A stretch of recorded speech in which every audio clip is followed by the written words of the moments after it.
আল্লাহ নবী বলেন, কোন মানুষ যদি ঘুম থেকে উঠার পরে এই শব্দগুলো বলে, এই শব্দগুলো বলে যদি যেই দোয়া করে এই দোয়া কবুল।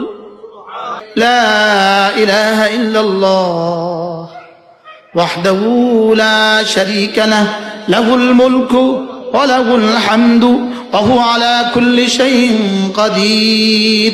সুবহানাল্লাহ ওয়াল হামদুলিল্লাহ ওয়া লা ইলাহা ইল্লাল্লাহু ওয়াল্লাহু আকবার ওয়া লা হাওলা ওয়া লা কুওয়াতা ইল্লা বিল্লাহ। ثم قال رب اغفر لي أو دعا استجيب। সহজ না কঠিন? আমাদের কি পড়া হয়? অথচ পারি, পড়া হয় না। আজ থেকে পড়বো ইনশাআল্লাহ। বলেন ইনশাআল্লাহ।